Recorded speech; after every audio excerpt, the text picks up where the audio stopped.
You already know how good Limbo and Insight are, and what you might not know is that the lead gameplay designer from both of those games co-founded a new studio in 2016 called Geometric Interactive. Their first game is Cocoon, and the studio have referred to it as being inspired by The Legend of Zelda and Portal.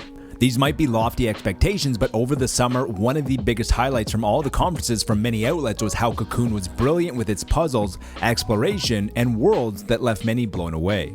2023 has already seen a couple great Metroidvanias with Blasphemous 2 and Convergence, but in November, The Last Faith looks to be another great addition to this list. Gorgeous pixel art, different starting archetypes, gothic settings, solid voice acting, demanding combat, custom executions, huge arsenal, and plenty other elements look to be a perfect blend of Metroidvania and Bloodborne. The comparisons to Blasphemous 2 are going to be inevitable, but below the surface, The Last Faith appears to be offering something unique. Another great year for Devolver Digital is almost in the books with excellent games like Terra Nil, Bleak Sword DX, and Gunbrella. The year isn't over yet as Wizard with a Gun looks to join this list with its magical sandbox survival adventure.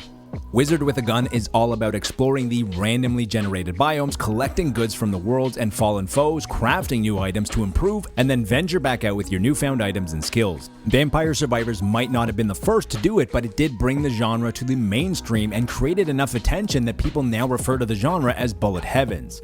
There have been a lot of games that have attempted to capture this magic, but only one that has captured my attention the most, and that is Deep Rock Galactic Survivor from Fun Day Games. The universe is already well established, the visuals look gorgeous with the isometric view, and most importantly, it has taken the core elements of Deep Rock Galactic and fused it into a bullet heaven. Mining, minerals, huge bugs, endless hordes, and drop pods to escape are just a few of the ways that Deep Rock looks to create a unique approach to the genre.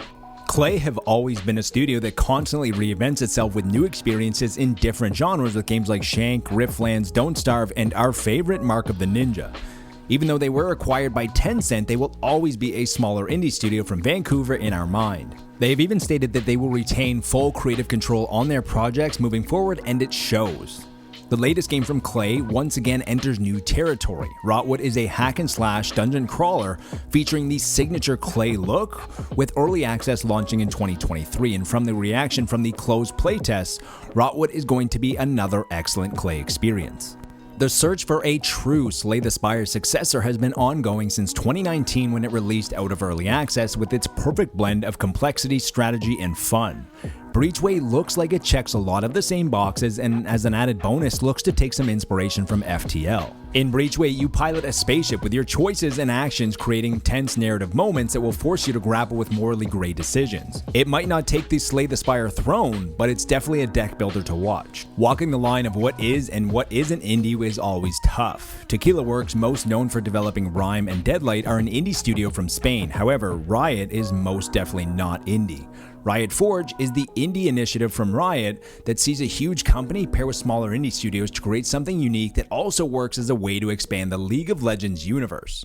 2023 has already seen some great indie entries from Riot Forge with Convergence and The Mage Seeker. Both were excellent games that did succeed in being both an excellent standalone game for fans of League of Legends and for fans of indie games. Song of Nunu is a 3D platformer that looks to be strongly inspired by Banjo-Kazooie, with the two main characters exploring, solving puzzles, and using their unique skill set to alter the environment.